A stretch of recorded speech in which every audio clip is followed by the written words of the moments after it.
Embroidery has been used within haute couture fashion since the late 19th century. It is seen as a way to add expression to pieces through applying a variety of different elements including beading, feathers, jewels and sequins.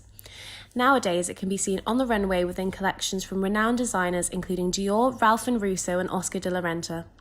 I have been speaking to some experts in bespoke hand embroidery and how it is used within the industry to create luxury and timeless pieces. So I think I started getting into embroidery during high school. One of my teachers that I liked in art was really keen in embroidery, so she taught me lots of different embroidery techniques.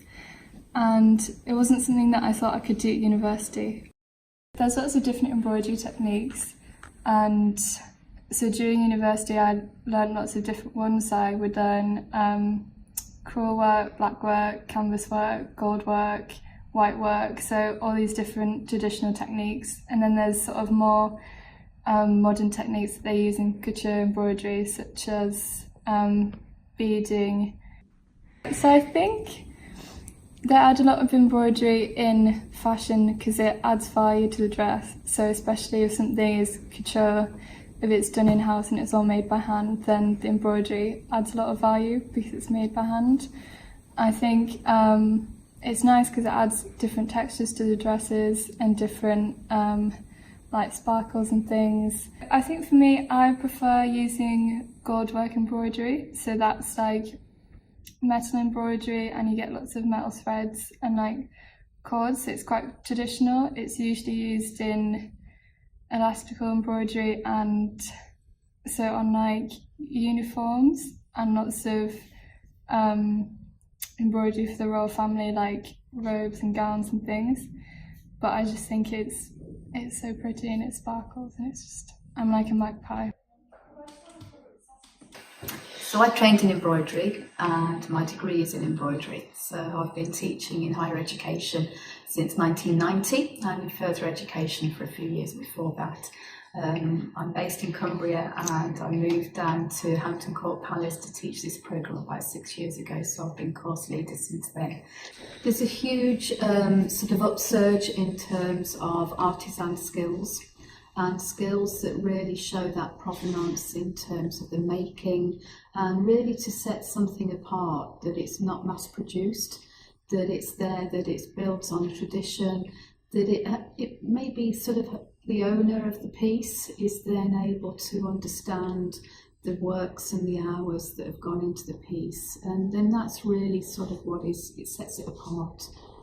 And it's really that identity, that individuality, and that fact that it's been made by hand, which I think is really beautiful. You can't replicate the thinking and the hand and the eye process of the stitch in terms of machine. You can get something that has a beautiful quality to it in terms of computerised embroidery, but actually it's the petit main, it's the hand of the couture maker, which is so special. I've been doing embroidery all my life. Like I think I could sew before I could draw. I started learning from my nan. She taught me like basic cross stitch and stuff, and she used to buy me the little kits at Christmas. And then obviously when I went to secondary school, we did more textiles at school, and I used to drive my textiles teacher insane because she always used to try and encourage us to use the sewing machines to do our sewing and everything. Then I used to be there, sitting all the way through lunchtime, doing my hand embroidery, like trying to finish off the pieces because I was just terrified of using the machine.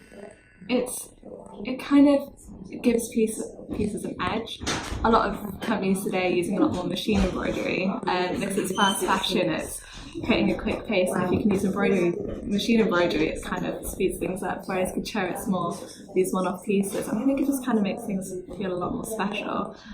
Through the course I've worked with quite a few people, so I've worked with Alexander McQueen on how to make Serena Williams' wedding dress, which was quite fun. That was a lot of like pearl beadings for her kids and stuff that she wore over her dress. It was kind of like Beauty and the Beast themed, which is quite cute. That was really fun. I've been at Ralph and Russo. I've done some time with haute, which is like a menswear company with Patrick Grant. So my final project, I've taken a lot of inspiration from birds, particularly birds from the Caribbean, so I work a lot with colour, that's kind of my thing. And I've kind of used that pattern to decorate the bodice, and it goes down the sides into the feathers. It's very similar to like Do what you can for performance. Lots of stretch on the shoulders as well to kind of bring it out.